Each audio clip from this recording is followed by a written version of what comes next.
É sempre, irmãos, uma alegria reunir os homens. Por quê? Porque o simples fato de nós estarmos juntos já é uma bênção. Eu não sei se você percebe a alegria do Espírito Santo quando os homens se reúnem em encontros comuns. Não sei se você percebe isso. Mas, independente do teu momento, da tua guerra, da tua crise, se você estiver sensível, tu vai perceber como o Espírito Santo ele derrama, ele demonstra uma alegria diferente. Eu sei que o Senhor se alegra quando a gente está junto. 2 ou 3 em nome de Jesus, o Senhor está presente. Mas eu acho que quando a gente junta os homens, Deus dá uma nota diferente, Deus dá um tom diferente. É a impressão que eu tenho no meu espírito, tá, irmãos? Sábado passado eu estava no encontro com as irmãs, com as mulheres, lá no Quality, lá em Jacarepaguá. E eu, conversando com essas irmãs, o tema das irmãs é criada, muito parecido, é criada com um propósito. E quando o Deonaldo falou, Franco, vamos reunir os homens, eu pensei nesse tema, né? Imagem restaurada, que eu acho que é coisas muito similares, muito parecidas, né? E eu contei para as irmãs uma experiência que eu vivi em Camaquã. Camaquã é uma cidade que está ali ao sul de Porto Alegre. Bruno conhece, que foi lá comigo um tempo. Rafinha já foi lá mais vezes, Rafinha. Então, Camaquã é uma cidade ao sul ali de Porto Alegre, bem mais próximo do Uruguai. E ali os irmãos fazem um encontro de homens anual. Acho que já desde 2015 ou 2016 que eu sou convidado para estar ali.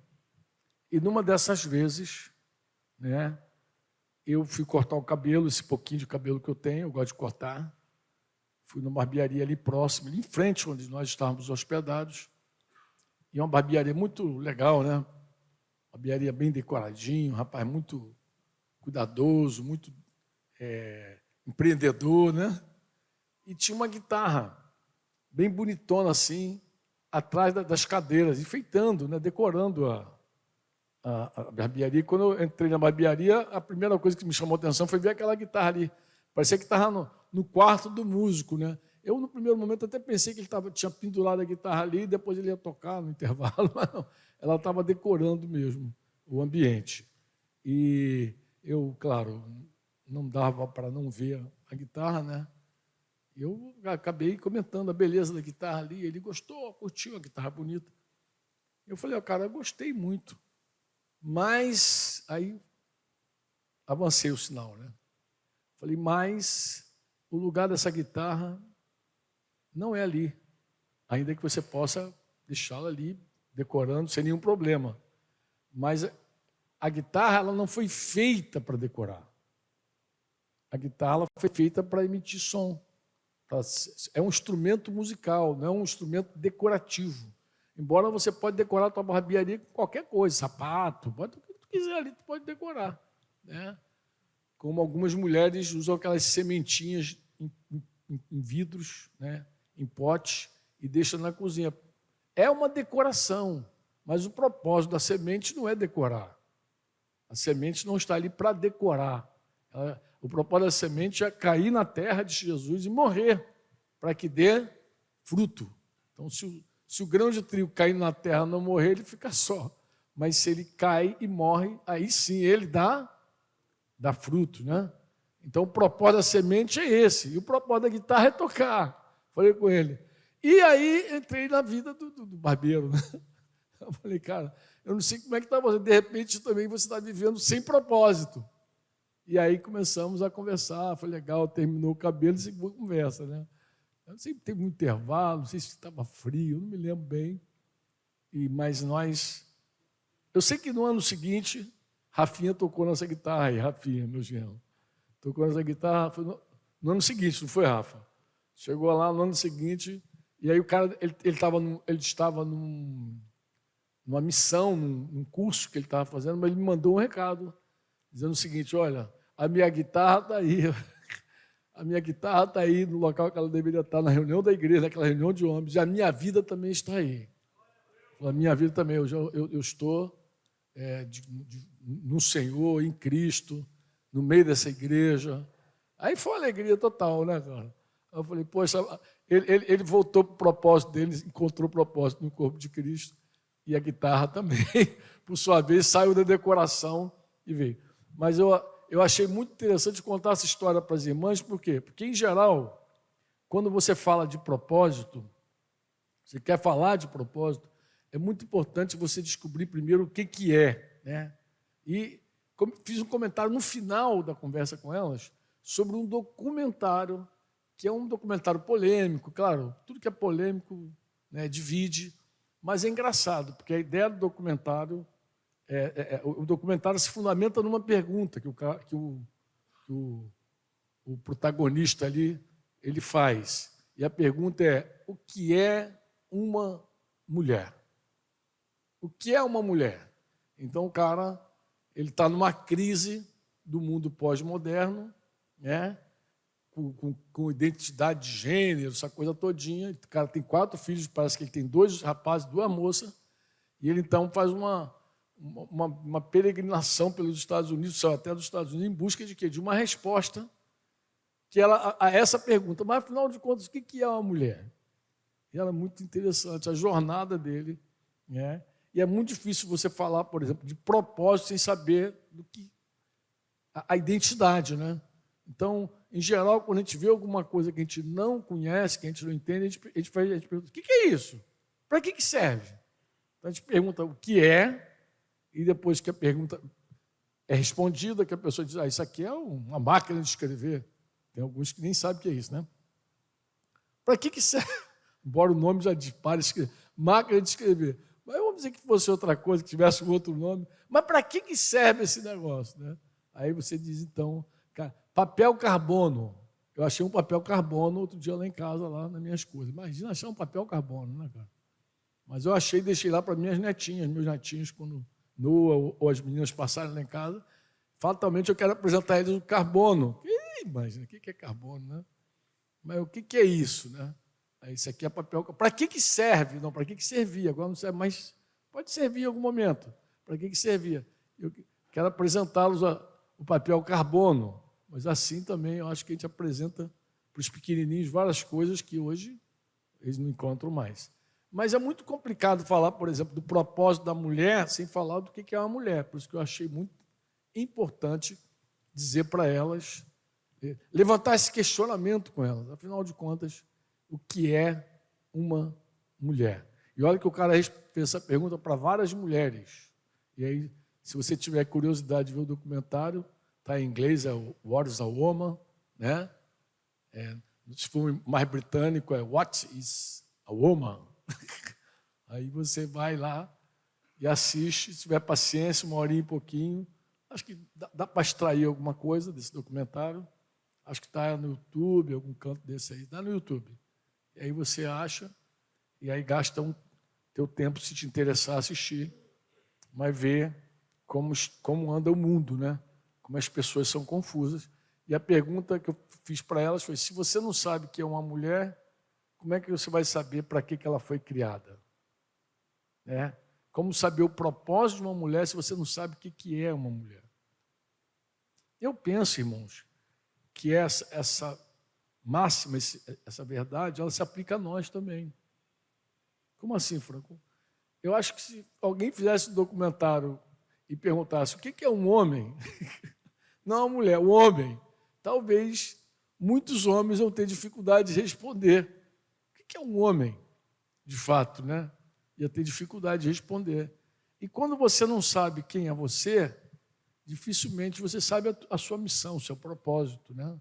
Porque você tem confusão acerca dessa questão, né? Daí, de vez em quando, a gente falar sobre a nossa verdadeira imagem é muito saudável. Vocês podem dizer amém ou não amém? Amém? Então, eu penso que nós poderíamos começar lendo um texto de Oséias 14:5. Eu acho que ele vai ficar meio chocante esse texto em algum momento para você, né? Hoje eu filmei as minhas orquídeas lá. Eu comecei a cuidar de orquídeas acidentalmente, porque minha esposa ganhava, ela não tinha paciência com as orquídeas, deixava a bichinha morrer.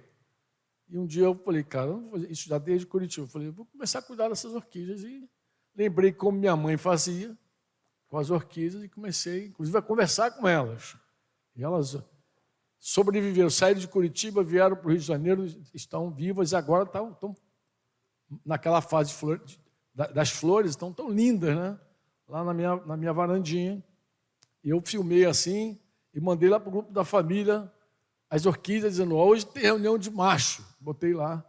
E só a Rafinha deu umas gargalhadas. Pô, reunião de macho, pô. Não entendi nada desse mistério. Mas vou ler um texto aqui que talvez não caia bem para você que é flamenguista valete, daqueles caras bem fortes. Oséias 14:5 diz assim, é uma promessa do Senhor para o seu povo, né? E ele usa uma figura de Israel como uma figura masculina mesmo, né? Aí você lendo pode ser que pareça uma coisa meio contraditória. Serei para Israel como orvalho. Ele florescerá como o lírio. Florescerá como o lírio. Alguém pode dizer, mas negócio de lírio é mais para mulher, né? Florescerá como o lírio e lançará as suas raízes como o cedro do Líbano. Claro que essa planta aqui, ela não existe. Ela não existe. Não existe nada que floresça como o lírio e tenha raízes de cedro. Não existe. Mas Deus está falando de algo que as pessoas batem o olho e dizem, mas como assim? Frágil por fora e poderoso por dentro. Porque é isso que ele está falando. Ele está falando de algo que quando o cara olha, diz assim, cara, é uma coisa simples por fora. Mas quando ele tenta destruir, matar, arrancar, ele vê que não é possível fazer isso. Porque ele é poderoso em suas raízes, né? O texto é esse, o nabo teimoso. Se tiver alguém com mais de 50 anos aqui, talvez tenha lido o nabo teimoso, que fazia até uma fila de gente para puxar o nabo, e o nabo simplesmente não... Tu está rindo porque tu assistiu, o nabo, tu já leu, não, o nabo teimoso. Então, o livro, se eu não me engano, era A Mágica do Saber. Era um livro para simplesmente alfabetizar a criança, né? Você começou a ler, né? Aí tinha vários textos muito simples, e tinha o nabo teimoso. O nabo, o pessoal tinha também umas ilustrações, alguém desenhou, né? Aquela fila de gente tentando puxar o nabo e não arrancava o nabo de jeito nenhum. A primeira vez que eu li esse texto, eu lembrei do nabo teimoso. Falei, cara, isso parece um nabo teimoso. Floresce como um lírio, uma coisa simples, frágil por fora, mas dentro é uma rocha, é uma fortaleza dentro. Isso não existe, né? Isso não existe. A primeira vez que você lê na Bíblia a palavra medo está em Gênesis, capítulo 3, versículo 10. Foi logo após a queda do homem. Após a queda do homem, Deus se apresenta, né, no jardim e procura o casal. Adão está escondido e, ao mesmo tempo, coberto. Olha que figura engraçada. Ele se cobriu com folhas da sua nudez, mas se escondeu. Ele se cobriu e se escondeu. Ao mesmo tempo que ele tenta encobrir algo, né? Ele tenta cobrir, ele também tenta se encobrir. E seguiu se encobrindo. Por que ele seguiu se cobrindo, Franco? Porque Jó vai fazer referência a Adão. Quando ele fala dele, ele diz, se como Adão eu encobri o meu pecado, eu encobri. Então, Jó faz referência. Jó, quando lê Adão, ele entende que Adão, ao transferir a culpa para Eva, ao dizer, foi a mulher, e responsabilizar a Deus que tu me deste, que quando Adão fez essa manobra, foi a mulher que tu me deste. Na leitura de Jó, na compreensão de Jó, ele estava seguindo ainda se encobrindo, estava ainda se encobrindo. Ele não estava pronto para se expor diante do Senhor. E olha que figura interessante, ele se vê nu, se cobre e se esconde. E aí Deus, aí ele vai falar assim para o Senhor, a resposta que ele dá para o Senhor: ouvi a tua voz no jardim, e porque estava nu, tive medo. Porque estava nu, tive medo, e me escondi. A minha solução. Na verdade, ele deu a solução dupla. Ele, no primeiro momento, ele tira as folhas para se cobrir a sua nudez, e depois ele tenta se esconder mesmo dos olhos de Deus. E aí você vai ler a primeira vez na Bíblia a palavra medo. Antes disso não tem medo. Não há medo. E quem está falando aqui não é Eva, é Adão. Não é a mulher que está dizendo tive medo. Foi o homem que disse tive medo e me escondi. E agora, irmãos, a partir daqui, desse momento, você vai ver, durante toda a Escritura, uma tensão entre visível e invisível, entre externo e interno. É impressionante. A primeira história que a gente tem contato é a questão lá dos filhos de Adão, Caim e Abel, que decidiram fazer uma oferta a Deus. Um era agricultor, pegou lá o fruto da terra, preparou uma oferta para o Senhor, e o outro era pastor de ovelha, pegou as primícias, a primeira parte do seu rebanho, a melhor parte, e também foi oferecer a Deus. E diz Gênesis que Deus olhou para Abel e para a sua oferta e se agradou. Diz que ele olhou para Caim, nessa ordem, e para a sua oferta e não se agradou. Então, Deus sempre priorizando o interno. Deus sempre priorizando o que vai dentro. O que vai dentro. E nós, a partir desse tempo, o homem, como é que o homem tem a conduta? De sempre demonstrar alguma coisa por fora. O homem, ele dá muito valor às coisas visíveis. Nem o profeta Samuel escapou dessa correção de Deus, quando ele, querendo ungir o segundo rei de Israel, lembrando que Samuel, olha que coisa interessante, Samuel foi o último juiz. Ele era o profeta de Israel, e um dia o povo pede um rei. Aí Samuel diz: puxa, não estão me querendo mais, me rejeitaram. Deus falou: não é você não, é a mim. Eles não querem a mim, mas vamos dar um rei para eles. Levanta Saul, aquele cara bonitão, olha só o visual, bonitão, altão, saradão, cara, Saul, aquele cara de destaque e tal. E aí Samuel fica com essa imagem, né, esse estereótipo aí gravado no seu consciente, né? Não é assim que Deus gosta, bonitão, altão, tá? Aí vem o segundo rei, ele vai na casa de Jessé, quando sai o filho mais bonitão, ele diz: é esse. Aí Deus: não é esse. E Deus explica a Samuel.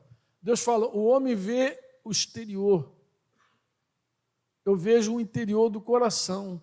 Eu reprovei esse aí, esse eu não quero.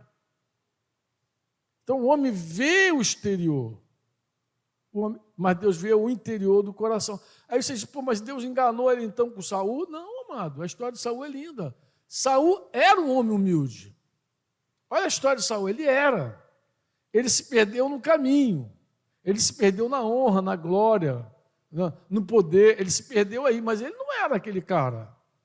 Quando tu vê a história dele, trabalhando para o pai dele, procurando os burrinhos lá, se achando o menor da casa, ele se considerava pequeno, até que se tornou grande. Aí depois que ficou grande, ele não queria mais se considerar mais nada. O próprio Davi também passou por essa situação. Davi foi provado no censo, vocês lembram? Quando fez o censo, já estava com o coração torto, Deus corrigiu ele. E no caso de Betseba, ele nem tem o que dizer, que vocês já sabem que ele, em algum momento da sua vida, ele fez aquilo que, em outro tempo, ele não faria. Davi, passando junto ao poço de Belém com seus soldados, suspirou pelas águas daquele poço. 2 dos seus valentes foram lá arriscar a vida para pegar água. Trouxeram a água para ele e ele não bebeu. Ele renunciou ao prazer dele, ofereceu como libação ao Senhor e disse: isso aqui é o sangue de vocês, a vida de vocês. Eu não vou beber tua vida. Não vou beber tua vida. Não vou fazer isso, não. Esse era Davi, jovem, perseguido, quebrantado, humilde. Depois velho, rei. Um dia resolveu tirar folga por conta própria. Era tempo dos reis irem à guerra, ele ficou em casa. Tirou férias, ficou em casa. Aí passou ali naquela televisão 54 polegadas, sei lá o tamanho da polegada. Viu Betseba, linda, nua, se banhando, e falou: é ela. Puxa para ele. E aí deita com ela, é casada, não interessa, eu sou rei. Deita com ela, engravida ela. Quando ela fala: estou grávida, ih, cara, que furada. Como é que eu vou resolver isso? Aí planeja encobrir o pecado dele. Como eu vou encobrir? Olha só o interno e o externo, o visível e o invisível, porque agora bebê é visível. Bebê vai dizer que ela deitou com alguém. Agora o pecado que é encoberto vai ser exposto. O que eu vou fazer? Já sei. Chamo o cara aí, Urias, chama ele. Ele veio, aí sentou com o cara, animou, deu as boas-vindas, pegou as notícias. Vai para casa, meu filho. O cara não foi. Como não, rapaz? Ele não foi. Não, mas eu vou dar um jeito nesse negócio. Outra festa para o cara. Bebe, enche a cara, deixa o cara bêbado. Vai para casa, Padilha. Não foi. Ficou. Aí ele falou: só tem um jeito, vai para a guerra.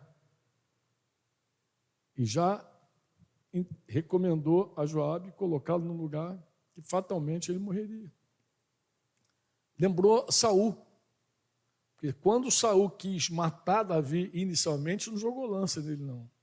Pediu a ele os prepúcios dos filisteus, acreditando que Davi, ao buscar aqueles prepúcios para casar com a filha dele, que ele morreria.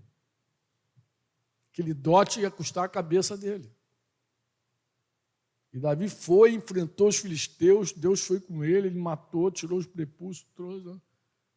E aí você vê Davi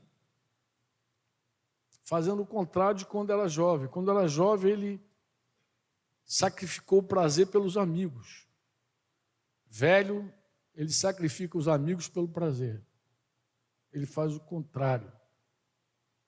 Então, ninguém está livre. Ninguém está livre. Então, Saul não foi um erro. Saul não foi Deus testando os caras. Não, Saul era um cara que se perdeu no caminho.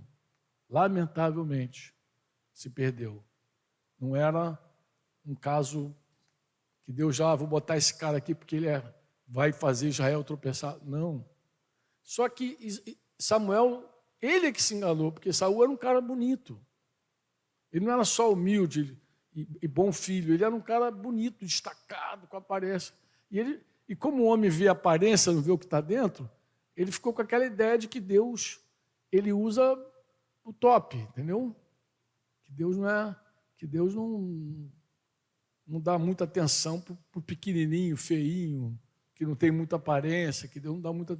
Mas Deus vê sempre esse interior. Você vai ver essa guerra o tempo inteiro, Deus dizendo assim: eu tenho prazer na misericórdia. Falou com o próprio Saul. Ele disse: o que é mais importante? Que eu me obedeça ou sacrifícios, ofertas? É melhor obedecer do que sacrificar. Então você vai ver essa tensão a vida inteira na Escritura. Vai ter uma hora que Deus manda Israel fazer sacrifício, depois ele vai dizer: não me agrada o teu sacrifício. Mas por que não agrada se tu mandou fazer esse negócio? Não me agrada porque vocês estão deixando de fora as coisas principais. A justiça, a misericórdia, o amor. Então, Deus nunca colocou as coisas externas mais importantes que as coisas internas. Falei aqui outro dia. Para Deus é uma loucura você colocar um anel no lado esquerdo, dizer que é casado, dizer que tem uma esposa, dizer que alguém é tua dona e vive uma vida de adultério. Deus olha para isso e acha isso insano, idiota. Deus, isso aí é hipócrita, isso é mentiroso. Isso aí que você ostenta aí, essa aliança ainda Isso aí não tem valor nenhum, isso é fake. Então, assim é a relação com ele. E o tempo inteiro Deus vem chamando o homem para esse relacionamento onde as coisas interiores têm mais valor do que as exteriores. Mais importante, como alguém disse aí, é melhor adorar do que cantar. Alguém falou, nós podemos ser desafinados, cantar assim, mas o negócio é a adoração. A adoração, Deus busca verdadeiros adoradores que o adorem em espírito e em... Deus nem busca cantores, olha que coisa de Deus, e nem busca adoração. Porque a adoração ele já tem. Ele busca adoradores. E quando Jesus fala isso, Jesus fala que o Pai é que procura. É o Pai que procura seus filhos assim, nessa condição. Quantos de vocês me entendem assim? Amém. Então, em Gênesis 3:10, nós sabíamos que aconteceu algo entre a vida interior e a vida exterior. Algo aconteceu ali. Eu acho que esse algo nos arrasta de contínuo. Os homens sempre valorizando o visível e Deus dando mais valor ao invisível. Deus só dá valor ao visível quando o invisível, ele de verdade é algo que procede, quando o visível procede do que vem lá de dentro. Eu acho que foi outro dia, aqui mesmo, numa reunião, que eu li aqui com vocês alguns textos, numa reunião geral da igreja. Eu não sei quantos se lembram disso. Eu estava falando da ceia, dos pactos, das alianças, e eu me referi, por exemplo, a Provérbios 16:2. 16:2, Provérbios 16:2 diz assim, todos os caminhos do homem são puros aos seus olhos. Olha que coisa interessante. Ele vai dizer que todas as escolhas que a gente faz, tudo aquilo que a gente pensa, tudo aquilo que a gente considera, aos nossos olhos é bom. O que a gente vê, o que a gente enxerga, quando você quer muito negócio, quando tu quer convencer tua mulher de que aquele negócio é bom, que eu vou comprar, que eu vou fazer, tudo nessa hora no teu olho é bom, é puro, é legal. Mas o Senhor pesa o quê? Ele pesa os espíritos, as essências, a pneuma. Nem é a psique, é a pneuma. Ele pesa o coração do homem. Ele pesa motivo, intenção. Ele não pesa o que você explica. Ele pesa aquilo que você não alcança dizer com as palavras. Ele pesa, ele sabe. Às vezes a gente está tratando algum assunto no relacionamento com algum irmão, a gente dá conta, a gente percebe que os irmãos estão todos atrapalhados, todos equivocados, ou então vê que está havendo um conflito, algo difícil, e aí você descansa assim, diz, Senhor, tu pesa os espíritos. Não há como essa pessoa escapar. Por melhor que o discurso dela, por mais perfeito que sejam os argumentos, Deus pesa os espíritos. E como Deus pesa os espíritos, em algum momento a coisa vai aparecer. Não há como ocultar, diz Lucas 12 lá. O que vocês falam escondidinho, Deus vai publicar. Deus vai botar para você ver que não há como se esconder do Senhor. Não há como tramar nada, deixar escondidinho. Provérbios 21:3. Olha só o que o Senhor diz. Fazer justiça e julgar com retidão é mais aceitável ao Senhor do que oferecer sacrifício. Você pode dizer, mas Franco, quem mandou oferecer sacrifícios foi Deus. Foi. Claro que foi. Mas ele está dizendo que mais importante do que os sacrifícios é fazer justiça e julgar com retidão. 1 Samuel 15:22 é o texto que eu falei quando Deus repreende por meio de Samuel a Saul. Deus deu uma ordem, ele não cumpriu a ordem de Deus e disse que guardou os animais lá para oferecer sacrifício. Lembra? E Deus falou, Será que o Senhor tem mais prazer em holocaustos e sacrifícios do que no obedecer a sua palavra? Eis que obedecer é melhor do que sacrificar. Ó, que ele está dizendo o que é melhor para ele. O obedecer, que é coisa interior, é melhor do que sacrificar, que é coisa exterior. Aquela coisa visível. O interior, para ele, é melhor. O mais valor que você dê lá, teus cultos, tuas celebrações, teus rituais, ele está falando que o de dentro tem mais peso para ele, pô. É o que vale mais. Jesus falou assim, se você for colocar a tua oferta no altar e lembrar que teu irmão tem algo contra você, vai lá, interrompe tua oferta e vai reconciliar primeiro.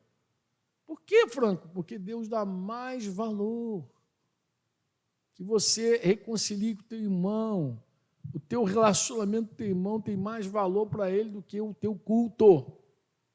A tua expressão externa de adoração não é mais importante do que um coração rendido à vontade dele. Antes do teu culto vem teu irmão. É o que ele está dizendo. Já disse para Caim lá atrás.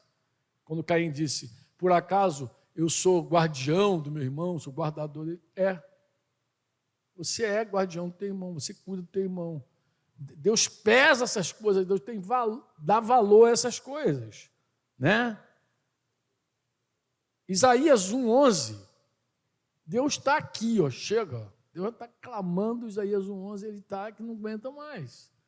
Ele diz, de que me serve a multidão dos sacrifícios que vocês oferecem? De que me serve? Estou farto dos holocaustos de carneiros, da gordura de animais cevados. Não me agrado do sangue de novilhos, nem de cordeiros, nem de bode. Aí fala, Franco, o que deu no Senhor? O senhor está chateado, tá? Mas leia tudo. Pega lá o capítulo, você vai ver por que Deus não se agrada daquilo que Ele mandou fazer. Por que Ele está dizendo, chega, basta, Oséias 6:6. Oséias é forte, famoso, porque quero misericórdia e não sacrifício, conhecimento de Deus mais do que holocausto. Ele não está dizendo, não quero holocausto, ele está dizendo assim, mais do que holocausto, porque quem mandou fazer os holocaustos foi ele. Quantos me entendem? E aí eu terminei aqui, se não me engano, com vocês, naquele momento, falando de um procedimento que dá certo. Ou seja, quando você faz tudo, o principal é feito e aquilo que é visível também Deus se agrada. E já na antiga aliança foi assim. O salmo penitente de Davi era assim, Salmo 51:6. Eis que te agradas da verdade no íntimo, e no oculto me fazes conhecer a sabedoria. É disso que agrada a Deus. Aí no versículo 17, ele vai dizer, sacrifício agradável a Deus é o quê? É o espírito quebrantado, coração quebrantado e contrito, não o desprezarás. É isso que ele está dizendo, da coisa interna. Mas a conclusão do salmista é interessante, é que há uma atitude correta. E quando essa atitude correta do coração, ela existe, aí a expressão externa, ela é válida também e aceita. Quando a coisa dentro... É claro que Deus aceita a tua oferta, mas quando você está reconciliado com o teu irmão, Ele aceita desde que a coisa esteja no plano dele. O versículo 19 vai dizer isso. Vai dizer, então, ou seja, quando tudo estiver alinhadinho, então te agradarás dos sacrifícios de justiça, dos holocaustos e das ofertas queimadas, e sobre o teu altar serão oferecidos novilhos. Ou seja, Deus vai se agradar de ver essa aliança no dedo esquerdo, quando você honrar de verdade o teu voto com a tua esposa, de ser um homem fiel a ela. Deus se agrada. Deus vai dizer, é a ceia do Senhor que você está tomando. Quando você está bem com teus irmãos. Quando você não está bem, vai ouvir o que Paulo disse lá na igreja de Corinto. Não é a ceia do Senhor. 1 Coríntios 11, que vocês estão celebrando, não é a ceia. Tem pão, tem vinho, mas não tem ceia. Ah, Fernando, como assim tem tudo, mas não tem que ser? Engraçado como o homem é externo, né? Eu sou de um tempo que os irmãos, eles achavam que uma ceia, para ser ceia, o pão tinha que ser sem fermento. Tinha que ser um pão especial. Trabalhar. Olha o homem como é que é. O homem é muito engraçado, né? Ele dá valor às coisas e a ceia tem que ser um pão sem fermento, feito na pedra, igual lá em Jerusalém, aquela coisa. Se você se batizar nas águas do Rio Jordão, meu irmão, aí tinha gente que viajou 7 vezes a Israel para se batizar. Se batizou 7 vezes. 7 vezes no Rio Jordão, para ver se ia ficar mais santo. O homem é tão dado a essas coisas visíveis que Paulo diz lá aos Colossenses: não toqueis, não manuseeis, não, esse negócio que a gente inventa, que a gente dá muito valor, né? Não, mas árvore giratória do capeta, sai! Nada disso tem valor contra a sexualidade. Ele está dizendo, nada disso tem valor. Isso é um cuidado externo de vocês. Paulo lidava com o ídolo assim, o ídolo é nada. Você sabe por que Paulo não comia comida oferecida a ídolo? Não é por causa do ídolo, nem por causa da comida, é por causa da consciência do outro. É por causa da mente do outro. Ele falou assim, eu não quero fazer o outro tropeçar, porque eu sou livre, mas o meu amor diz, eu não devo. Me é lícito tudo, mas nem tudo me convém. Então, por mais que a minha fé diga, eu sou livre para fazer, o meu amor diz, segura aí tua onda. Não faz que tu vai machucar teu irmãozinho. Então, você não faz por amor. E Deus se agrada disso pra caramba. Deus se agrada quando você freia pelo amor, pelo cuidado. Mas não por causa de medinho, que o ídolo, não que o demônio, que corre da... Nada disso, isso não tem nenhum poder contra você. Sobre a tua vida não vale encantamento, feitiço, mal olhado, zurugundum, dum, não vale nada. O sangue de Jesus está sobre você. Amém? E você tem a mente de Cristo, o Espírito Santo, você é filho de Deus. Como é que esse negócio não funciona contigo? Mas muita coisa você se limita não por fé, mas por amor. O amor segura a tua onda, para não machucar ninguém. Quantos me entendem? Mas você vê que o conflito exterior, interior, visível, invisível, até hoje nós ainda empreendemos coisas que nem está na Bíblia. Que nem está na Bíblia, que Deus não falou, que Deus não disse, mas a gente fica dando valor às coisas, porque a gente cria uns negócios místicos assim, né? Um negócio que se fizer ou não fizer, vai ficar mais santo. Como se fazendo ou não fazendo, se fizer esse negócio, e que não passa pela vontade de Deus. Deus não disse, Deus não falou nada. Deus não decretou nada sobre isso, Deus não falou nada sobre esse assunto. Por que você está falando? Então não inventa, fica na palavra, porque só na palavra nós somos guardados, amém? A palavra ela é poderosa para corrigir profecias, visões, sonhos. É a palavra que dá rumo a tudo, irmãos. Qualquer dom entre nós, a palavra de sabedoria, conhecimento, qualquer dom verdadeiro entre nós está sujeito à palavra de Deus. O que não tiver fechado com a palavra, se for reprovado pela palavra, tu pode dizer, isso não é bom. Ah, mas por que, Franco? O cara falou em línguas e disse, né? Falou em línguas e disse, mas não disse aqui. Falou em língua, disse, mas não disse. Se não está aqui, não serve. Pô, esse homem é tão eloquente, tão sábio, usa bem as palavras, é eloquente, mas não está aqui. Não está aqui, não é bom. Tem que ser de acordo com a palavra. As palavras de efeito, de coaching, de sei lá, dessa geração doida aí que fala bonito, coisa. Nada disso tem. Se não passar pela palavra, não serve. Se não estiver de acordo com essa palavra, não produz fé genuína. Produz pensamento positivo, sei lá, alguma coisa produz, mas não fé. A fé é ouvir a palavra. Amém? A mensagem da palavra de Deus verdadeira, quando ela vem, ela produz em nós essa fé. Você pode dizer amém? Lembra que eu falei com vocês que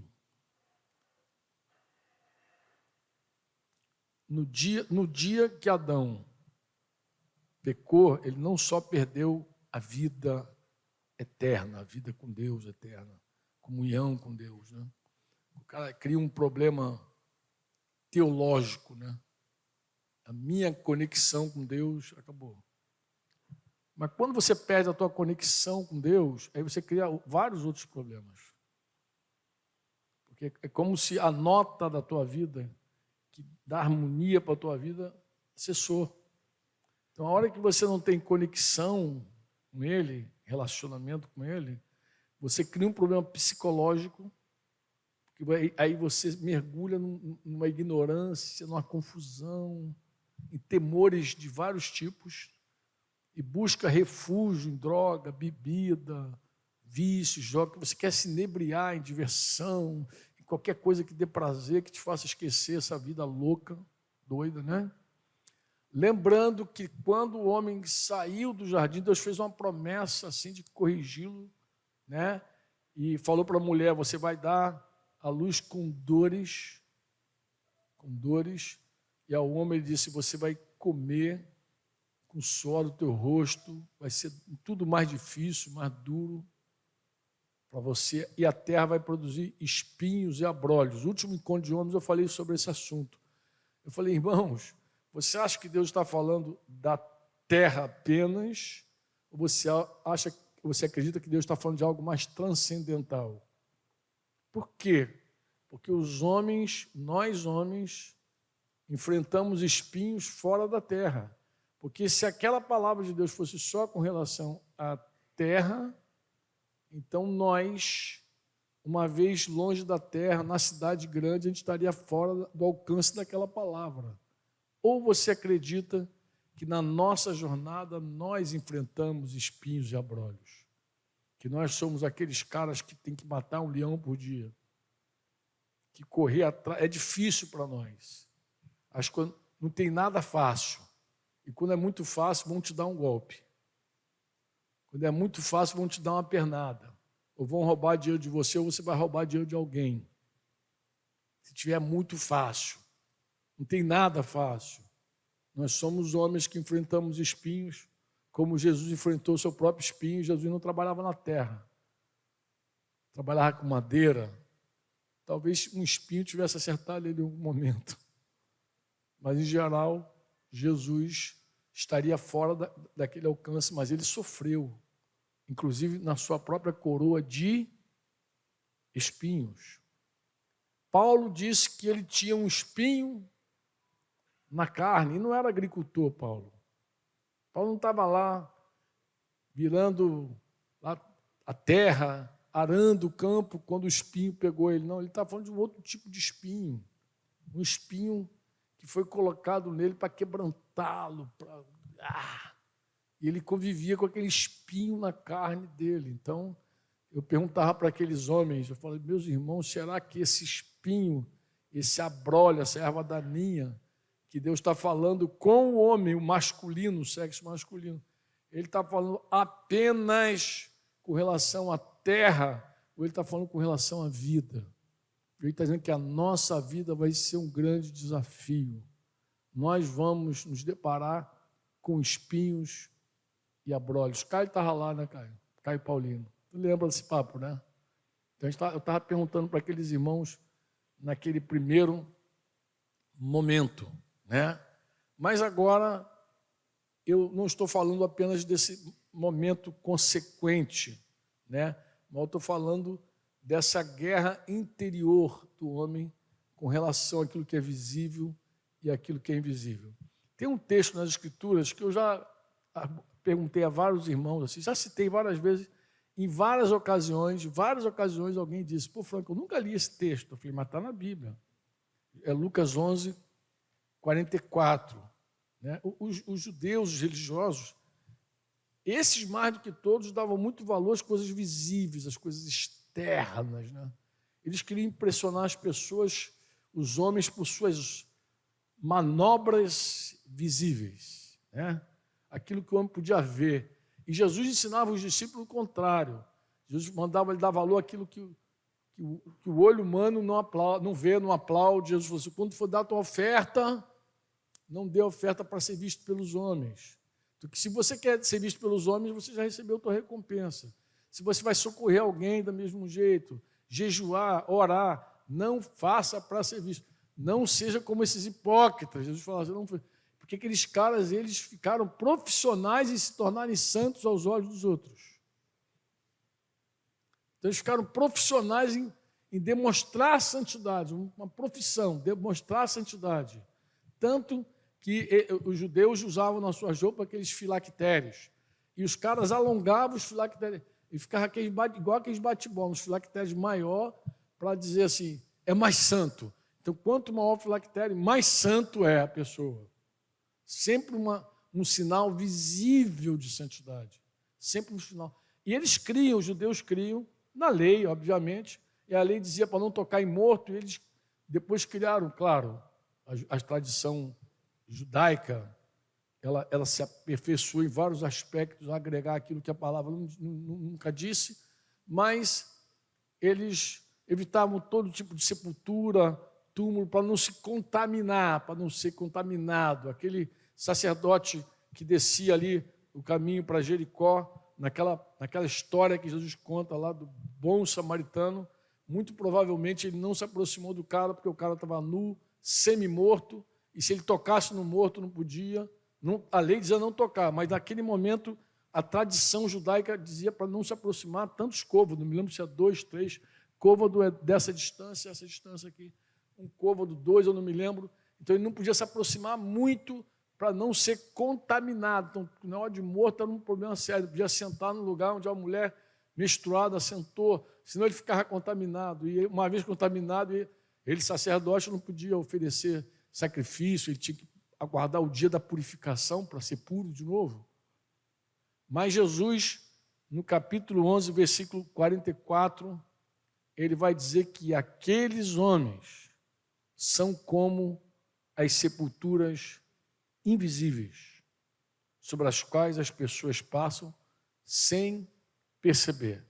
Então ele fala assim, vocês estão tão contaminados, mas tão contaminados, que vocês são como sepulturas invisíveis. Por fora vocês ostentam uma beleza, por dentro vocês estão podres. Lembra que Jesus chamou os hipócritas de sepulcro caiado, aqueles homens, aqueles religiosos. Ai de vocês são como um sepulcro caiado, bonito, pintado, arrumado por fora, mas dentro está podre. O próprio sepulcro é assim, né? Às vezes está tudo bonitinho lá de fora, florzinha, bonitinho, mas lá dentro, se descer, está cheirando mal, os ossos secos, carne, está tudo podre lá dentro. Jesus falou assim, é isso que vocês são. Por fora vocês exibem uma coisa, mas por dentro vocês são outra coisa completamente diferente.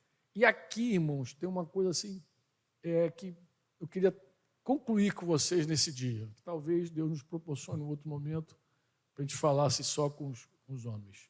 Qual é, Franco? Em que sentido nós precisamos, mais do que nunca nesse tempo, olhar para Jesus e ver Jesus, porque nós somos transformados quando a gente vê Jesus. Diz que nós somos transformados de glória em glória à imagem de Jesus quando a gente contempla Ele. E contemplar não é só ver. A palavra contemplar é admirar. Quando lá na primeira carta de João, capítulo 1, João começa a dizer no versículo logo 1, que vimos, que ouvimos e que tocamos com as próprias mãos, admiramos, contemplamos, porque você não contempla o que você não admira.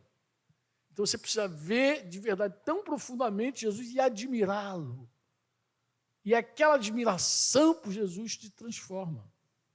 Conforma o teu homem interior, conforma você. Vai dando uma outra forma em você. A contemplação por Jesus. Tem muita gente que não admira Jesus porque nunca viu Jesus. Tem gente que não admira Jesus porque nunca viu Jesus de fato na sua plenitude. Lembra da oração lá de Paulo pela igreja em Éfeso, capítulo 1, logo versículo 17, 18, ele vai dizer ali que a oração dele ora a Deus, o Pai do Senhor Jesus Cristo, para que lhes conceda ali espírito de sabedoria. Aqui foi colocado o 1 João, o que era desde o princípio, que ouvimos, vimos com os nossos próprios olhos, que contemplamos, aí tirou, aí disse que contemplamos, nós admiramos, contemplamos ali, e contemplamos e as nossas mãos apalparam. Então ele está falando, nós contemplamos, nós não vimos só Jesus, nós admiramos, nós contemplamos, nós ficamos impactados com ele, né? Impressionados com ele. Nós admiramos Jesus nesse sentido maravilhoso que ele está falando. É isso que vai conformando a gente. É quando a gente tem aquela percepção. E Paulo, quando escreve aos Efésios, ele fala dessa oração para que Deus conceda espírito de sabedoria, de revelação, no pleno conhecimento dele. Porque a gente, na verdade, a gente não conhece plenamente o Senhor. Talvez por não conhecer, a gente não admire tanto. Né? Mas se a gente começar a conhecer, a gente vai admirar. A gente passa e vê, admirar. Porque Jesus é essa figura que você olha e não vê nenhuma beleza, disse Isaías, na aparência, formoso nenhum. Mas ele, então, Deus não quis impactar o mundo mandando um cara muito bonito. Né? Jesus não é um cara simples, comum. Jesus era tão igual a todo mundo, tão igual, que na noite que ele foi traído, Judas precisou beijá-lo. Não é só porque estava escuro, é porque ele era muito igual aos outros. Jesus não tinha uma roupa diferente, um turbante dourado. Jesus não tinha, senão seria fácil para Judas. Judas teria dito, olha, quando eu chegar lá, tu vai ver aquele cara mais diferentão, é ele, prende ele. Não, ele vai dizer assim, o que eu beijar é ele. Aquele que eu beijar, prende porque é ele. O que eu beijar. Por quê? Porque ele é muito igual a todo mundo. Ele é igual à massa. Então, Jesus era muito igual à massa. Olhando assim com os olhos da carne, Jesus era igual a todo mundo. Se você olhasse Jesus só dessa maneira, ele era igual. Não tinha roupa destacada, físico destacado, nada que pudesse dar para Judas Iscariotes um outro caminho que não fosse um beijo. Então, é igual a todo mundo. Mas quem eu beijar é ele. E a história, o evangelho, um dos evangelhos, narra aquilo que é mais chocante, porque Judas chega para abraçá-lo, beijá-lo, e Jesus beija, recebe o beijo, chama ele de amigo, né? Vocês lembram disso, né? Mas tem um momento que eles falam assim, a quem vocês vieram buscar sou eu. E quando Jesus fala sou eu, o que acontece, Modesto? Os caras desmaiam.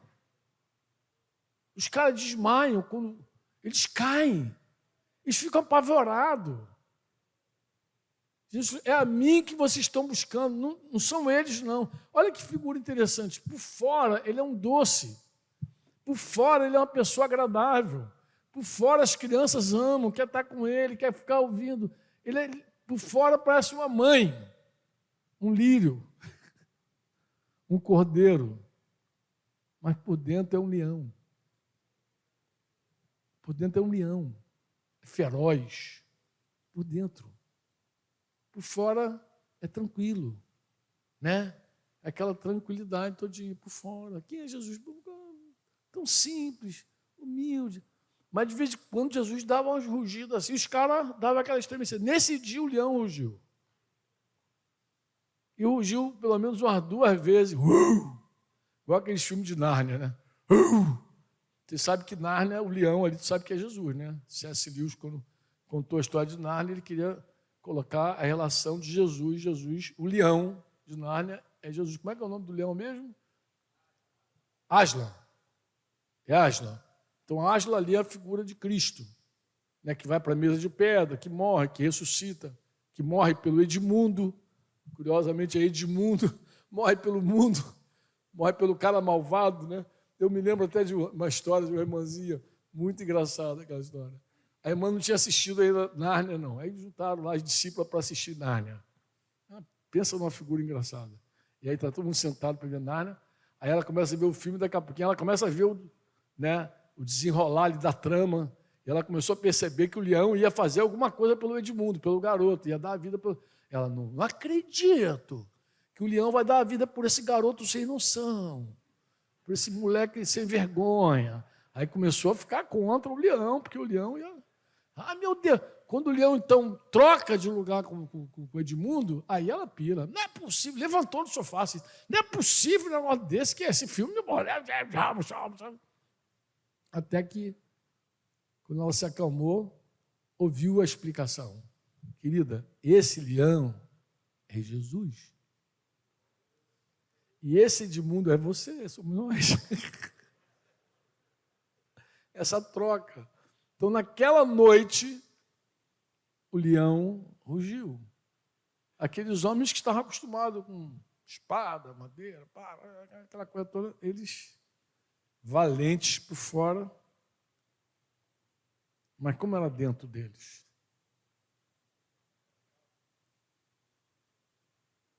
São frágeis por dentro. É muito do que nós nos tornamos. A gente muitas vezes quer dar uma expressão de valente, de corajoso, de intrépido, mas por dentro só Deus sabe como é que está dentro. Eu, quando me converti, andava armado. Eu sempre andei armado. Não assim igual Roma, né? Que tinha 3 armas. Eu não sei, o cara tinha 2 mãos, 3 armas. Cadê Roma? Tá aí, deve estar na cozinha, né, coitadinho? Ele nem aparece nessa hora. Nessa hora ele nem diz assim, sou eu. Quando é coisa boa, ele diz, sou eu. Quando o negócio é bom, ele diz, sou eu. Não andava assim igual Roma, assim, todo, igual Nilo. Não, mas eu gostava armado. Mas, pensa num homem medroso, fraco. Você quer ver uma coisa? Você sabe qual é o maior teste da nossa fraqueza? Do nosso medo? Vou falar qual é o maior teste. O maior teste da nossa fraqueza, do nosso medo, da nossa covardia, é a humildade. Principalmente quando a gente precisa se humilhar para confessar um erro. Não há nada mais atemorizante para nós do que quebrar o externo e revelar o interno. Não tem mais nada, tão doloroso. Por anos, olha a coisa dando, o cara armado, claro, depois eu desfiz as armas, falei, não preciso disso. Jesus a mente começa a mudar, né? A gente começa a crer que quem guarda é Jesus, que não cai um fio de cabelo da tua cabeça, que ele conta tudo, ele tem controle de tudo, ele guarda você, que os homens maus, eles podem matar teu corpo, mas depois não tem mais nada que fazer, que o nosso temor é do Senhor, que pode matar e lançar a alma no inferno, Lucas 12. Então, a gente vai aprendendo, vai sendo limpo e vai andando, coisa e tal, mas eu vou falar qual foi o momento mais difícil da minha vida. Olha bem, quando o reino de Deus entrou na minha vida, no final ali, no início da década de 90, o reino de Deus entrou mesmo. E Deus me convenceu, por exemplo, que eu deveria restituir à Força Aérea tudo que era da Força Aérea e não era meu. Eu não titubeei, irmãos. Deus falou comigo assim, umas 4 da manhã, 7 da manhã, 8 da manhã. Eu falei, não, eu vou lá, não, Deus está falando comigo. Eu sabia que eu podia ser preso. Mas eu pensei, todo mundo faz mesmo, todo mundo rouba mesmo, eu vou lá, eu sei mais um no meio da galera. E fui. Levei um chevette, metade para trás, cheio de muamba. Fui embora, restituí. Tá. Falei para minha mulher, talvez eu não volte. Ela, o negócio está feio para o teu lado. Mas quando Deus falou assim, confessa teus adultérios para tua esposa.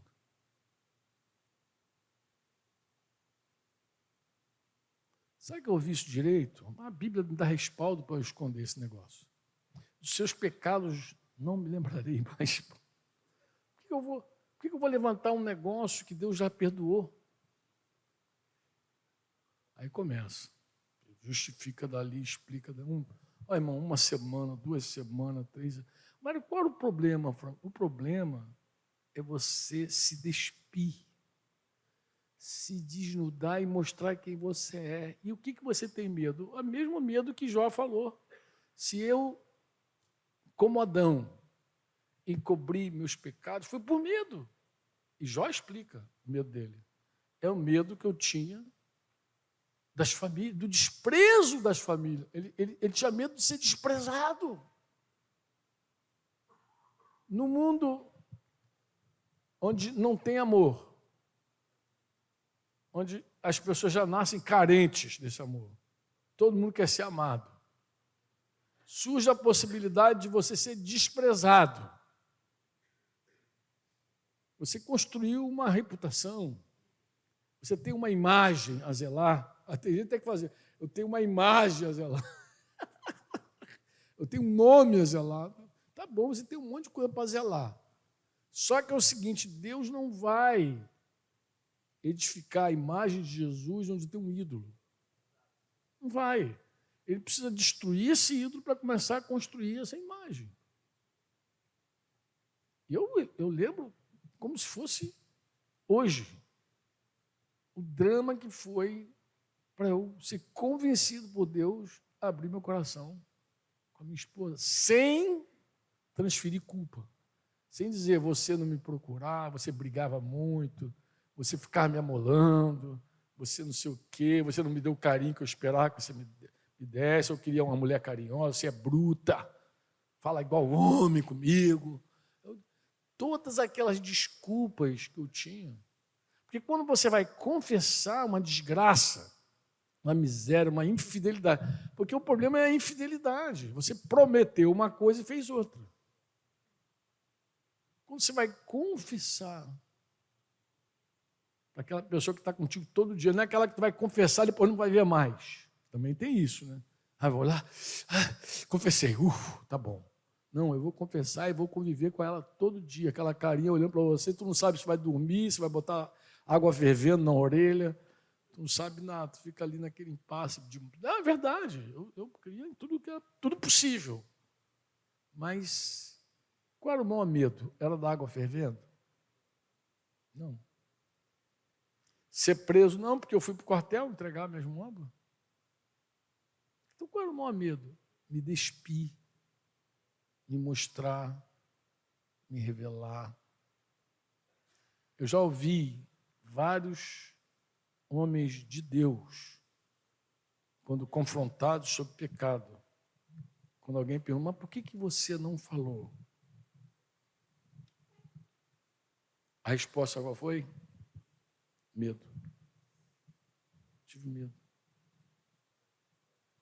Recente agora, bem recente, eu vi a história de um homem de Deus, não mora no Brasil, mora fora do Brasil, soube que aquele amado estava em disciplina. Um irmão que eu julgo maior do que eu, muito maior, me fiz contato e me explicou a situação. Ele falou do pecado do irmão, do confronto, mas no confronto, não, por que você não conversou com a tua esposa? Qual foi a resposta dele? Tive medo. Quem não tem medo? Quem não tem medo de se expor, de se despir? Quem não tem medo de ser visto de verdade como é? Eu de vez em quando animo os irmãos. Tem uns irmãos assim que têm muita preocupação com a autoimagem, com a reputação. Aí perde o sono quando sabe que alguém está falando mal dele, né? O fulano está falando uma fofoca minha lá, coisa está falando de mim. O meu consolo é assim, eu digo assim, amado, ainda bem que ele não te conhece como Deus te conhece, que se ele te conhecesse como Jesus te conhece, não pensou se ele soubesse de você o que Deus sabe, ele estava aflito. Ele não sabe nada de você. Então fica grato, fica feliz, porque não é ainda uma coisa tão séria, porque de verdade, quem sabe sobre você é Deus. Deus conhece o teu coração. Deus conhece tua mente, tua vida. Deus te ama. Mas Deus nunca te animou às trevas. Porque da mesma forma que Deus ama você, Ele ama a luz. Mas Deus também ama você, odeia o pecado, odeia as trevas.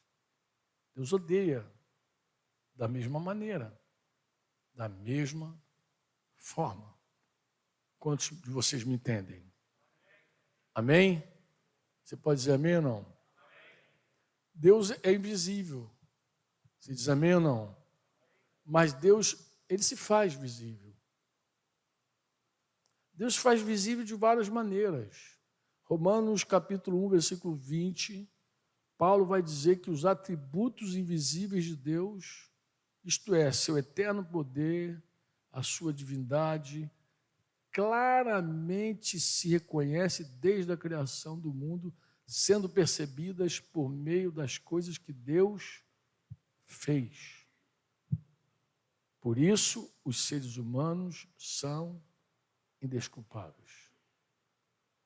Aí você diz assim, como, Franco, que eu posso ver o poder de Deus, a eternidade de Deus em coisas tão singelas, em flores e orquídeas? Deus criou tudo aquilo ali. Talvez se você cria... É engraçado que nós aqui dizemos assim, quem gosta desse negócio é mulher, homem não gosta não, homem não gosta não, meu irmão. Uma vez em Mitian estava com uma blusa rosa, sei lá, blusa meio fluminense, assim, entendeu? Os caras que torcem por isso. Um negócio meio estranho, assim. E aí, tá gravado, não tem nenhum problema não. A blusa meio fluminense, meio colorida, meio tricolor, assim, estava assim. E aí, é para ficar gravada mesmo, que eu estou falando, está gravado.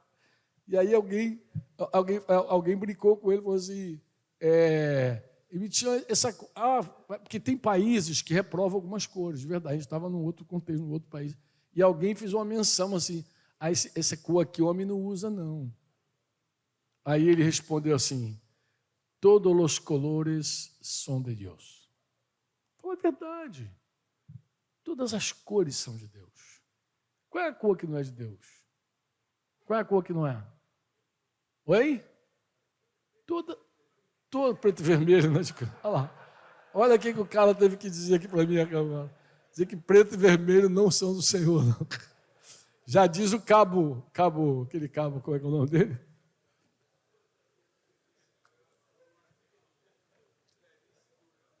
Você não aprendeu a lição de Mitian. Todos os colores são de Deus, irmão. Todas as cores.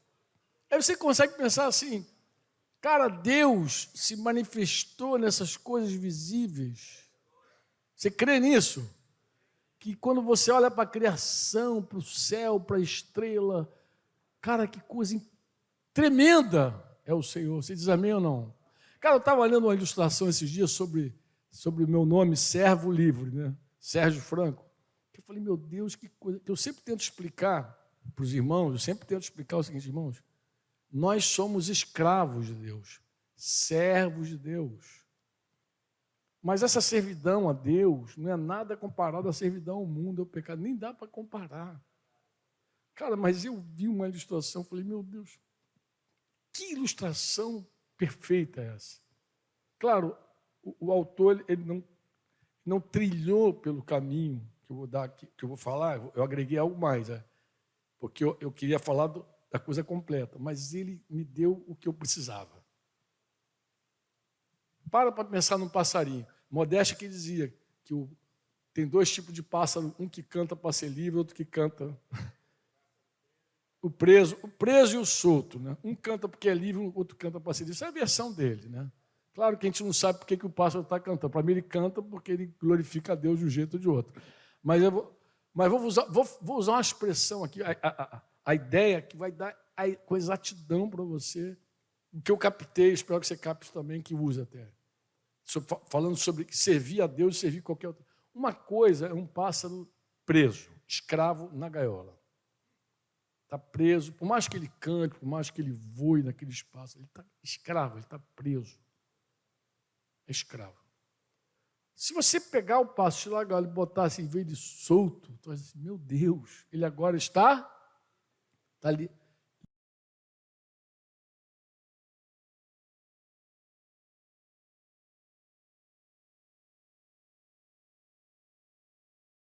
Sabe por quê? Porque ele ainda tem que obedecer leis da aerodinâmica, leis da própria... Ele tem leis ainda. Ele ainda respeita leis. Só que em liberdade. Não é perfeito esse exemplo? O que vocês acham desse exemplo? É ou não é perfeito? É exatamente assim. Nós éramos cativos. Nós estávamos numa cadeia que não deixava a gente ter espaço para nada. A gente estava preso ao pecado, amarrado. Um dia o Senhor foi lá e nos tirou dessa escravidão e nos soltou. Mas, claro, a hora que Ele nos solta, nós ainda mantemos algumas leis ainda nos presidem. Amém? A lei do amor nos preside ou não preside? Preside, a lei do amor preside a gente. Então, a gente deve amar Deus sobre todas as coisas, amar o próximo como a si mesmo. Existem leis que ainda nos presidem. Quem ama não mata, disse Paulo, não rouba, não adultera. É isso que Paulo vai dizer, porque a lei maior é a lei do amor. Mas a gente está livre, mas sujeito a essa lei, porque é essa lei que nos deixa voar. É essa lei que mantém, a lei da aerodinâmica que permite o pássaro voar, pô. Senão ele não voa. Mas é uma lei, pô. A lei, o avião para voar, ele obedece também uma lei. É claro que tem uma lei. Paulo explica isso muito bem. Diz que quando ele fala, miserável homem que sou, porque o bem que eu quero fazer eu não faço. O mal, esse mal maldito que eu não quero fazer, eu vou e faço. Quem me livrará do corpo dessa morte? Ele está falando de uma lei. Ele está falando de uma lei que diz que quando o homem anda na carne, ele peca. É a lei do pecado. É uma lei cruel. Quando você faz força, você falha. Quando você empreende com o teu braço, você fracassa e cai. Mas ele fala de uma outra lei, a lei do espírito de vida em Cristo Jesus. Graças a Deus que nos dá a vitória por meio de Jesus. Porque essa lei que me escravizava, ela é vencida por outra lei. Mas são leis distintas, diferentes. Você diz amém ou não? Uma coisa é você dizer assim, o pássaro está preso, Franco. Ele não pode sair dessa gaiola, está preso, escravizado. É verdade. Mas outra coisa é você dizer, pode parar de bater asa não, senão ele cai. Ele está livre, mas tem leis que ainda... A gravidade não existe. Existe ou não existe? Existe. Só o avião pifar lá, cai. Mas é lindo ver uma águia pairando, voando. Você olha e diz assim, o homem veio assim, é livre. Mas Deus, ele se torna visível. A gente também conhece o Senhor por meio de tudo que ele criou. E diz que por isso somos indesculpáveis. Você diz amém ou não? Mas o verbo se fez carne, irmão, e habitou entre nós. Você diz amém ou não? Colossenses 1,15 vai dizer que ele é a imagem do Deus, o quê? Invisível. Ele é a imagem do Deus invisível, o primogênito de toda a criação. Ele é a imagem do Deus invisível, primogênito de toda a... Então, quando você quer conhecer o Deus invisível, tu olha para o Deus visível, que é Jesus. Pô. Jesus, para nós, é a visão do Pai. Então, mas Jesus, para nós, é um homem diferente. Como eu falei, ele é cordeiro por fora e leão por dentro. Ele, dentro dele, tem uma fortaleza. Um psiquiatra, psicólogo, sei lá quantas cadeiras tem esse homem, Augusto Cury. Há vários anos eu li algo sobre Augusto Cury, da experiência que ele teve com Jesus. Se eu entendi bem, foi assim, o cara, ele era ateu, não cria em Deus, estudou várias mentes de vários homens, estudou vários comportamentos de várias pessoas e tal. E um dia, não sei se para provar que Jesus era fruto da imaginação humana, o que ele fez? Se debruçou sobre a Bíblia, o Novo Testamento, especialmente, e foi estudar a mente de Jesus. E ele se debruçou para estudar a mente de Jesus. Qual o resultado disso? Qual o resultado disso? Se converteu. Por que, Franco, ele se converteu? Porque ele viu que Jesus era são. É essa expressão que ele fala. Outro dia eu vi acho que foi um videozinho que Daniel colocou para mim, ele estava dizendo, não foi, Daniel? Da mente saudável de Jesus. Ele não falou, ele citou isso. Como Jesus é são. Como ele é saudável. Aí já por minha parte, né? A minha viagem, minhas viagens são assim. O que a mente humana é capaz de criar? De herói, Thor, Capitão América, Hulk. Ele é capaz de criar qualquer monstro desse. Jesus, a mente humana não pode criar. Mas Por quê, Franco? Porque ela é doente. A mente humana não consegue criar uma pessoa como Jesus. A conclusão do cara foi a seguinte: jamais alguém poderia, nenhum homem que eu conheço, nenhum ser humano dessa terra poderia produzir Jesus. Jesus está fora da curva. Jesus está além de tudo. Principalmente por quê, Franco? Aí eu falando. Porque eu acredito que esse impacto do visível, invisível, interno, externo, é muito forte em Jesus. Pô. Ele é muito forte nisso. Ele ensina do valor que dá às coisas internas. E ele tem tanta autoridade, que quando ele termina o sermão do monte, aquele que ele sapecou todo mundo, diz que a multidão estava maravilhada com a sua autoridade. Não ensina como os escribas e fariseus. Ele ensina diferente. Por que ele ensina diferente? Ah, porque tem um testemunho do Espírito. Sim, mas quem conhecia, ele sabia que ele vivia aquilo. Vivia. Tem uma passagem na Escritura, no Evangelho também, que as autoridades enviam lá os soldados dos religiosos para prenderem Jesus, e os caras voltam de mão vazia. E as autoridades ficam chateadas com eles. Não me lembro o texto agora, mas é um dos textos interessantes. Me lembrei agora, mas não o endereço, capítulo e versículo. Mas assim, o diálogo com os fariseus é assim. Se alguém lembrar aí, pode dar cola. O diálogo é assim: não trouxeram ele? Aí eles respondem assim: nós nunca ouvimos alguém falar como esse homem. Nunca ouvimos alguém falar como esse homem. Nunca.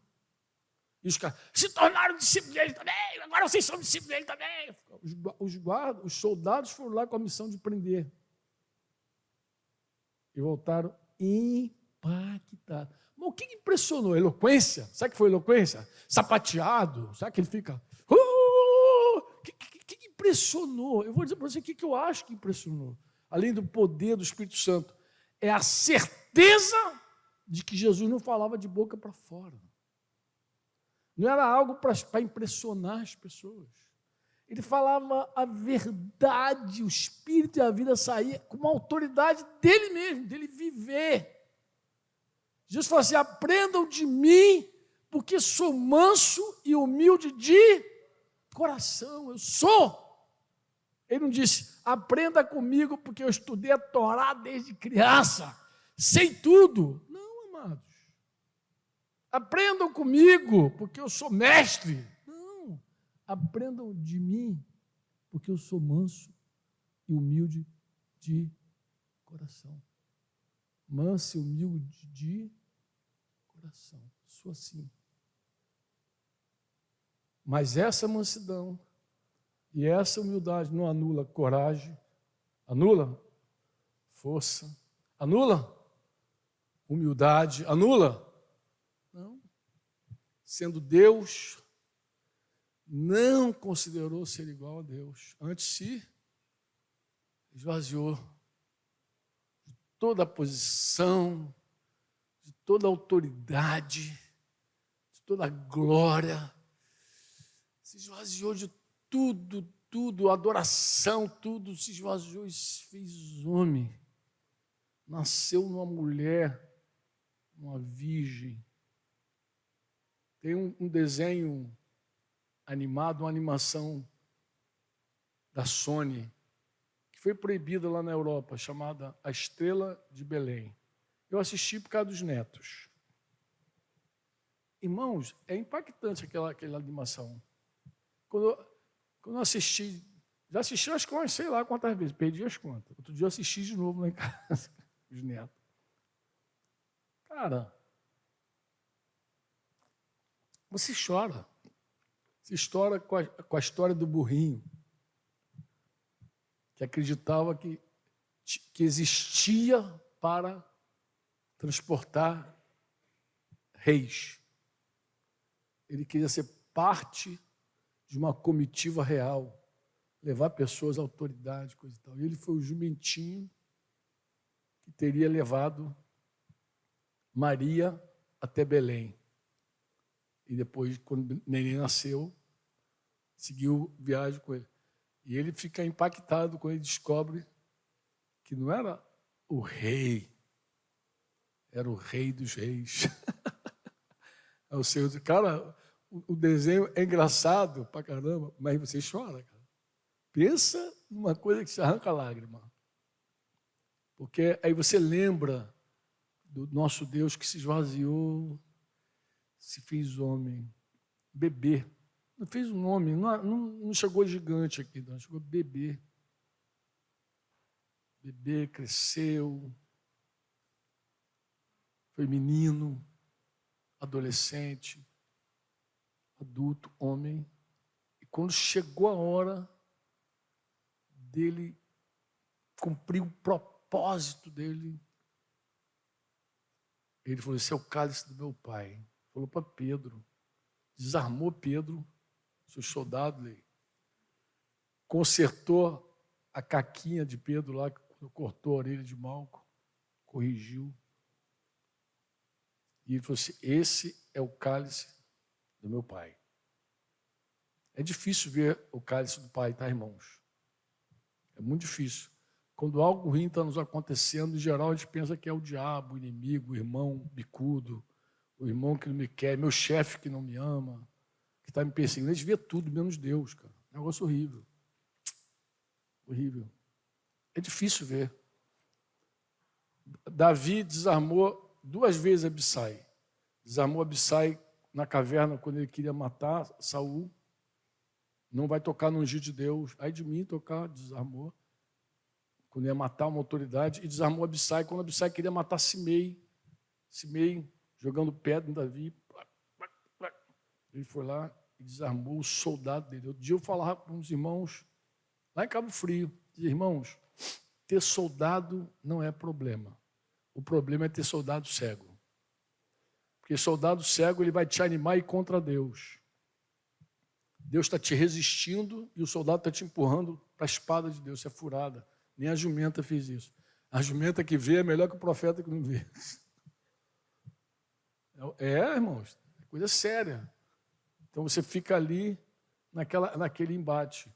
É bom ter soldado que enxerga, como Naamã tinha um soldado que enxergava, um oficial dele que enxergava, e que fez ele descer as águas do rio.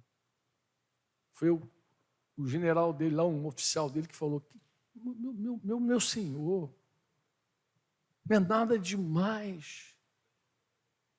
Oh, não tem água melhor, não. Será que não tem água melhor na minha terra do que essa água aqui? Damasco é muito melhor, os rios de Damasco são maravilhosos. O que te custa? Desce. Então, é melhor ter soldado que te anima a descer, não a subir, a descer. Porque todo que se humilha será, e todo que se exalta será humilhado. É uma bênção, irmãos, ter soldados que enxergam. E é um problema ter soldado cego. Jesus desarma Pedro e diz: é o cálice do meu pai. E foi até o fim. E a partir daí Jesus não responde uma questão aqui, outra ali das autoridades, depois silencia. É impressionante, irmãos, você silenciar diante da injustiça, da mentira, do falso testemunho. Ah, mas Jesus falou só para salvar. A boca de Jesus só foi aberta depois para salvar. Deu certeza para o ladrão de que estaria com ele naquele dia. Orou pelos algozes, pelos carrascos, pastoreou Maria, pastoreou João. A boca abriu, não foi para se defender, não foi para amaldiçoar ninguém, foi só para abençoar o tempo inteiro, irmãos. Você acredita, amado, que esse Deus mora em nós? Tu crê?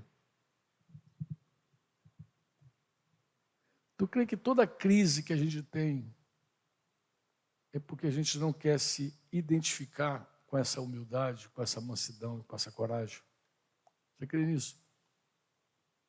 Que todo problema da nossa vida é que a gente resiste a essa identidade dentro de nós, esse caráter, essa imagem. Existe. Ele é santo, justo, amém?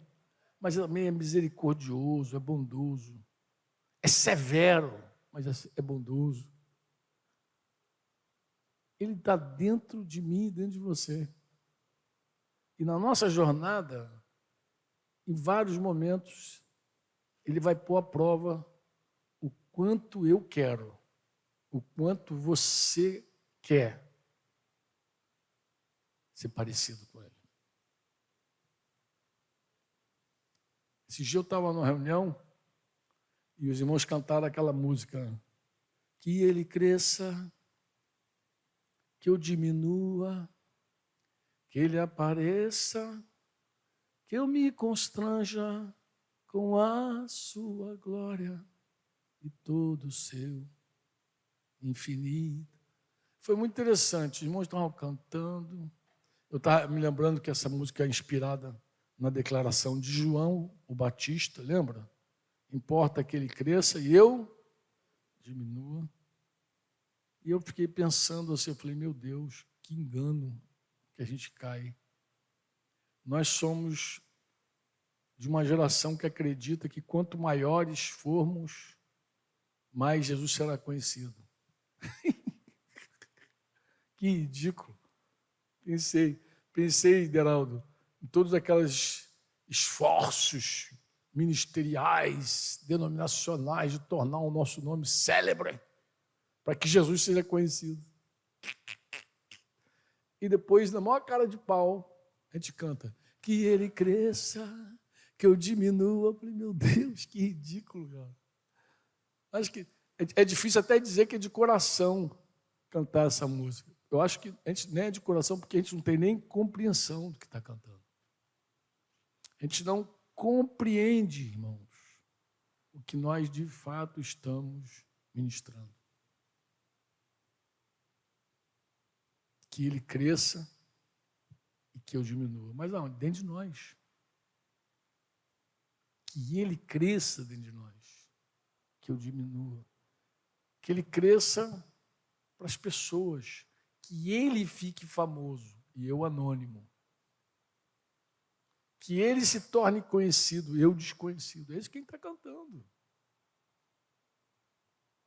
Se tem uma coisa que Jesus não gosta, não se agrada, é de uma fama falsa.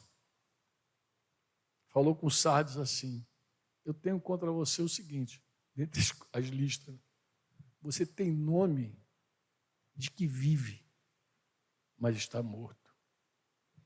A tua fama é de vida, mas a tua realidade é de morte. Você acha que Jesus amaldiçoou aquela figueira por quê?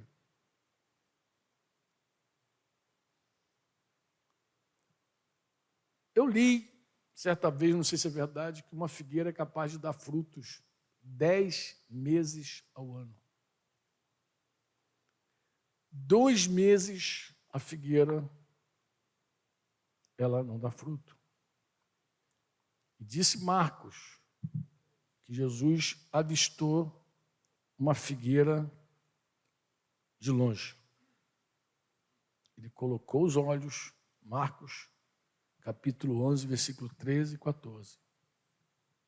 Vendo de longe uma figueira com folhas, foi ver se nela acharia alguma coisa. Visivelmente estava como? No primeiro momento, de longe, aproximando-se dela, nada achou. A não ser o quê? Folhas. Não ser folhas. Por quê? Porque não era tempo de figos. Jesus disse à figueira: nunca mais alguém coma de seus frutos. Jesus amaldiçoou. Você conhece a história. Jesus amaldiçoa e a figueira seca desde a raiz. Eu lia isso aqui e me dava uma crise. Eu dizia, como que aquele que é o Criador de todas as coisas criou a figueira para ter 10 meses de fruto desde 2 descansos e mata aquela figueira porque ela está sem fruto. Olha, irmãos, eu fiquei muito tempo com esse texto na cabeça, tentando entender. Meu Deus, isso não tem sentido para mim. Tem vários textos na Escritura que eu digo, isso eu não consigo entender, Senhor. Aí um dia, lendo a repreensão de Jesus a Sardes, eu falei, meu Deus do céu. Jesus repreende justamente porque aquela igreja tem uma fama, ela ostenta uma fama. Fama de quê, Franco? Fama de vida, fama de fruto, fama de quem está muito bem, obrigado. Não é isso? Ao anjo da igreja.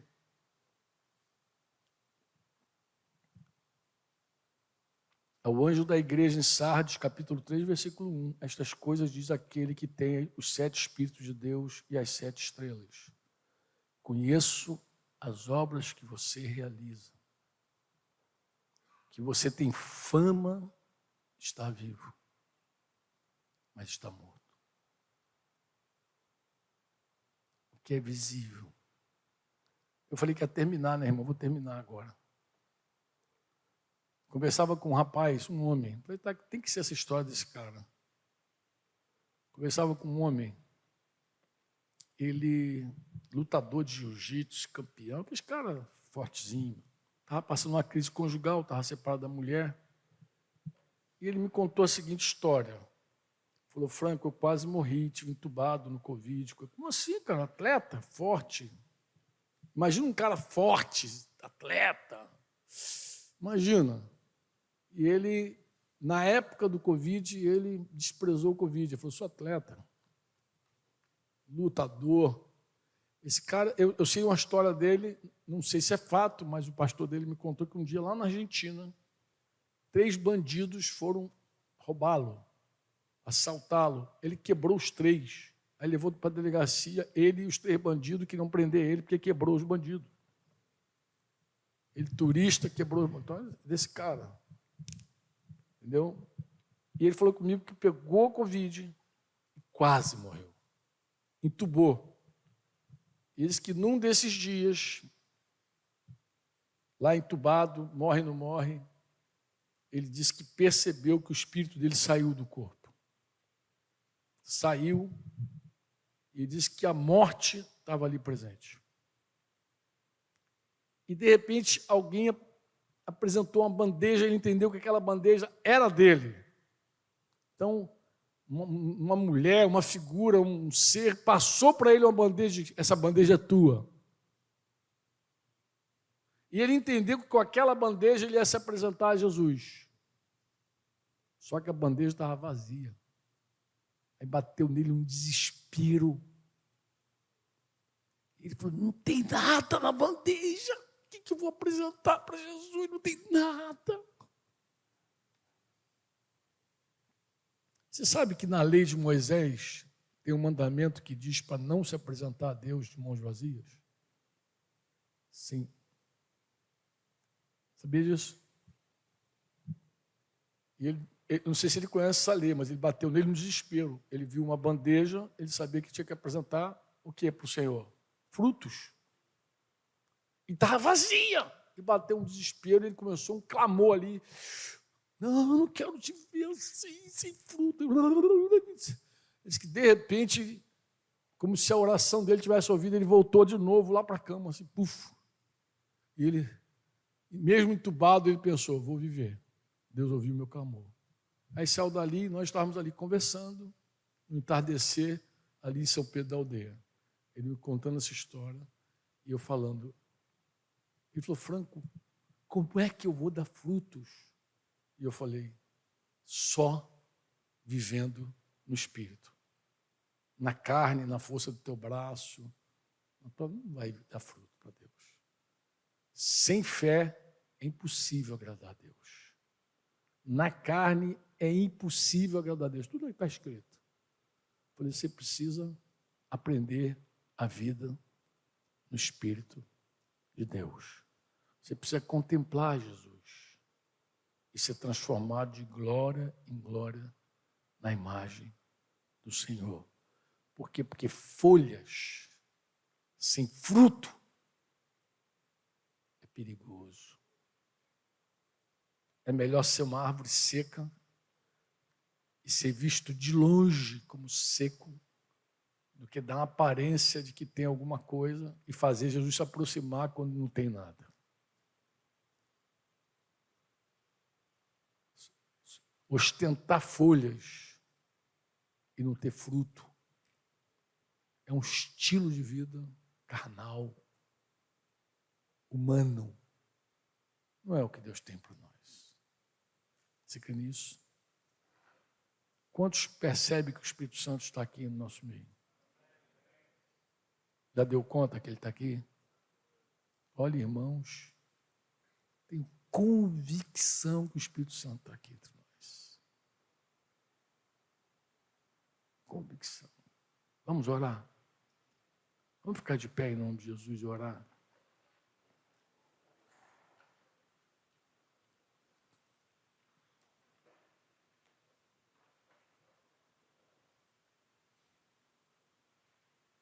Eu já pensei muito na história desse meu amigo aí que eu falei, da bandeja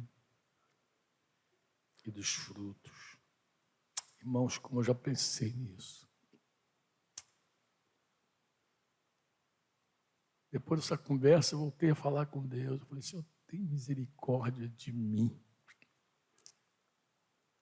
Eu não quero te ver sem dar os devidos frutos, Senhor. Eu não quero nem viver aqui se não for para dar fruto. Que eu não quero também partir antes da hora, sem dar aquilo que tu planejaste para mim, aquilo que tu idealizaste para a minha vida.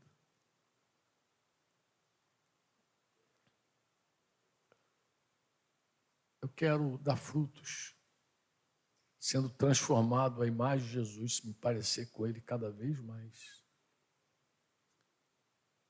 E desejo que esse amor a Deus me conforme com Cristo, me transforme à imagem de Jesus. Eu quero dar fruto no meio da igreja de unidade, de amor pelos meus irmãos, de cuidado com a noiva, de cuidado com o corpo de Cristo, porque isso é outro aspecto do fruto. Um aspecto do fruto é o amor até a Deus. Outro aspecto do fruto é o amor até a igreja, a unidade. Mas outro aspecto do fruto é o amor perdido. Eu quero quantidade também, Senhor. Eu quero ver gente se dobrando a Ti e tendo comunhão contigo, assim como nós temos comunhão contigo. O versículo 3 da primeira carta de João que nós lemos aqui, a gente leu o versículo 1, mas acho que 1 João 1, 3. Se você puder colocar para mim, eu não sei se é o 3 ou 4, mas vamos ver se é o 3.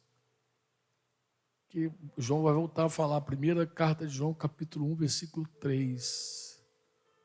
O que vimos e ouvimos, anunciamos também a vocês. Olha o desejo de João. Para que também tenham vocês, para que vocês também tenham comunhão, para que também vocês tenham comunhão conosco. Ora, a nossa comunhão é com quem? Com o Pai. E com quem?